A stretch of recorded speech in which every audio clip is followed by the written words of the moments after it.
રાજકોટના ઉપલેટામાં મુસ્લિમ મહિલાઓના નામ મતદાર યાદીમાંથી કમી કરવાના કથિત ષડયંત્ર સામે રોષ ફેલાતા મુસ્લિમ અગ્રણીઓએ મામલતદાર તેમજ ચીફ ઓફિસરને રજૂઆત કરી નિષ્પક્ષની તપાસની માંગ કરી છે. ઉપલેટામાં મતદાર યાદી સુધારણા કાર્યક્રમ અંતર્ગત મુસ્લિમ સમાજની મહિલાઓના નામ મતદાર યાદીમાંથી કમી કરવા માટે અસામાજિક તત્વો દ્વારા એક વ્યવસ્થિત ષડયંત્ર ઘડવામાં આવ્યું હોવાનો ગંભીર આક્ષેપ એડવોકેટ અને મુસ્લિમ સમાજના આગેવાનો દ્વારા કરવામાં આવ્યો છે.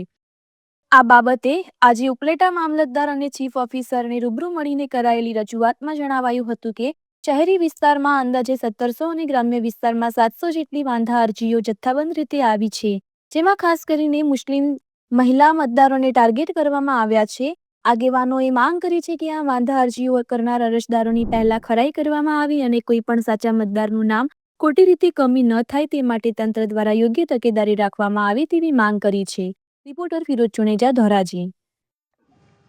હાલમાં સરકાર શ્રી દ્વારા અને ચૂંટણી પંચ દ્વારા જે એસઆઈની કામગીરી ચાલી રહેલ છે તેમાં અમુક અસામાજિક તત્વોએ મુસ્લિમ સમાજની મહિલા મતદારોને ટાર્ગેટ કરી અને જે હાલમાં કાર્યક્રમ ફોર્મ નંબર 7 થી વાંધા લેવાનો છે તેમાં 1700 જેટલા ફોર્મ શહેરમાં અને 700 જેટલા ગ્રામ્યમાં ફોર્મ રજૂ કરેલ છે અને એમાં માત્ર ને માત્ર મુસ્લિમ મહિલા મતદારો વિરુદ્ધ વાંધાઓ લેવામાં આવેલ છે એવું અમારા ધ્યાન આવતા આજરોજ ઉપલેટા શહેર તેમજ ગ્રામ્ય ના તમામ મુસ્લિમ આગેવાનો મામલતદાર શ્રી ઉપલેટા અને ચીફ ઓફિસર શ્રી ઉપલેટાને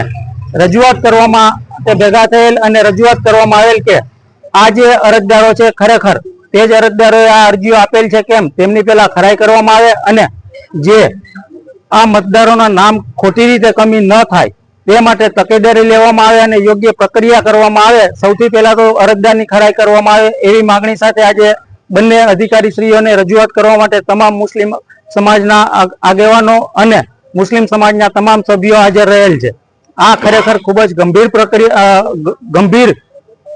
કાર્ય કરવામાં આવેલું છે કોઈ અસામાજિક તત્વો દ્વારા. હાલમાં સરકારશ્રી દ્વારા પણ મહિલા અનામત અને મહિલા સશક્તિકરણના કાર્યક્રમો આપવામાં આવતા હોય અને આવા સંજોગોમાં હાલ માત્ર મુસ્લિમ મહિલાઓને ટાર્ગેટ કરી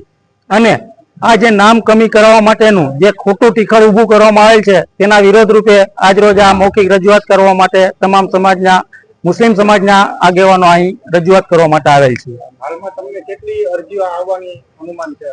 હાલમાં ચીફ ઓફિસર સાહેબને રૂબરૂ પૂછતા એમને એવું જણાવેલું કે 1750 જેટલી શહેરની અરજીઓ આવેલી છે અને ગ્રામ્યની મામલતદાર સાહેબને 700 જેટલી અરજીઓ આવેલી છે.